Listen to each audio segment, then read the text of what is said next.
Okay, so let's do the reduction. The first thing I do, and I kind of followed suggestions from the class, at least in the first couple of steps. The rest of the steps kind of compelled themselves. I multiplied this row by 1/2 to get a 1 here because I want to get 1s here, here, and here, and 0s here, here, and here. That's the identity matrix. Of course, I want to get 0s up here too. But once I get the 1s and the 0s here, it's easy to get the 0s here, here, and here. Okay, well, multiply the first, second row by 1/2, and I get a 1 here. Okay, then at the same time, I subtract the first row from the third. Okay, so I do this row, and I add -1 times this row. Okay, well, this plus -1 times this is going to give me 0. This plus -1 times this, well, -1 times 0 is 0, is going to still give me the 1. And this plus -1 times this is just going to give me -3. Okay? Now, when I did that, when I multiplied the second row by 1/2, I don't want to forget to multiply my 1 by 1/2. And over here, when I add -3 or -1 times the first row to the third, I've got to be sure I do that here. -1 times the 1 added to this gives me -1. The rest of these are zeros, so we're not going to affect the last two numbers in this row. Okay, now that's progress toward the inverse matrix. We have 1, 2, 3 more steps, and when we do, we'll have something that challenges our arithmetic a little bit. I did make one mistake that somebody caught for me, and that's good, before I tried to multiply the inverse by the original matrix. Okay, now, where do I go from here?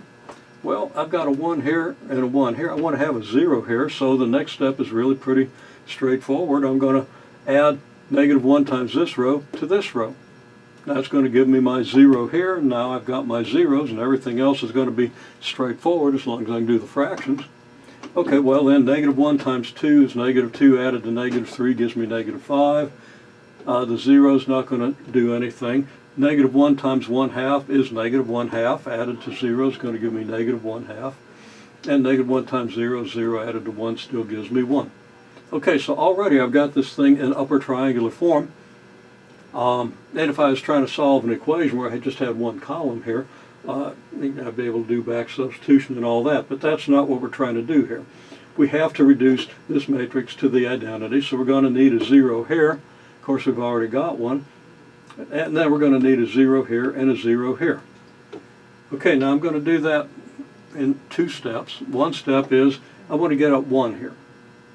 Okay, we're upper triangular form, but I want to get a 1 here to make the rest of it easy. So I multiply this row by -1/5. -1/5 of -5 is 1. -1/5 of 1 is 1/5. -1/5 of -1/2 is 1/10. -1/5 of 1 is -1/5.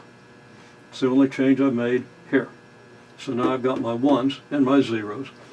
And ordinarily, I would expect to have to get rid of a number here to make this 0, but it's already 0, so I don't have to do anything. Now all I have to do is add -2 times this row to this one, and -3 times this row to this one, which I do here. Okay? And let's see, -2 times 1 is -2, that's going to give me a 0. -2 times 1/5 is -2/5, added to 0 gives me the -2/5. -2 times 1/10 is, it's 1/5, but I'm going to call it 2/10 because I foresee I'm going to have a common denominator here. So I get -2/10 and 5/10, which gives me 3/10. -2 times -1/5, of course, is 2/5, so I get 2/5 here. Then, -3 times this row to this one, well, that's going to give me my 0 here. -3 times 1/5 is -3/5, added to 1, which is 5/5. 5/5 -3/5 gives me 2/5. -3 times 1/10 added to 0 is -3/10. -3 times -1/5 added to 0 is 3/5. And here is my inverse matrix. I verify that this is an inverse matrix. I multiply this matrix by my original A matrix. So here's A inverse.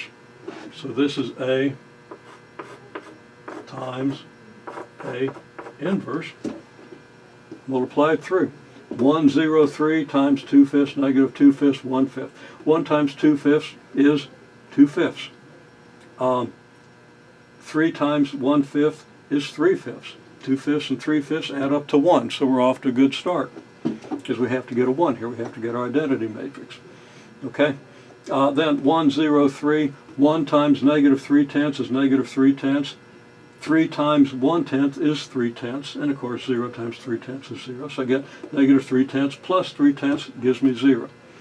In this row, 1 times 3/5 is 3/5. 3 times negative 1/5 is negative 3/5. I get 0. Okay? And then I go through the other two rows similarly. I'll let you do that. The multiplication is very straightforward. Multiply this row by the first, second, and third column. I get these three numbers. Third row times the first, second, and third column. I get these three numbers. Bingo. Wouldn't have been bingo if somebody hadn't noticed that I had accidentally wrote a 10 here instead of a 5, so I had to correct that. And thanks to the individual who did that for me. Eternally grateful. Okay, that's the process. Now this is a whole scheme of solving a matrix equation. The matrix equation will be A times an x vector. The x vector has to have a dimension, has to have its number. It's a column vector with as many rows as are numbers in a row of the matrix. So the rows have to match the column. Row matches column, row matches column. We can multiply it. Write that equation down equal to any vector that we want to, so we can solve for x if we want to know what x gives us this b. Solve this equation for b by inverting the matrix and then multiplying the inverse matrix times the b because of this step. Make sure you understand this.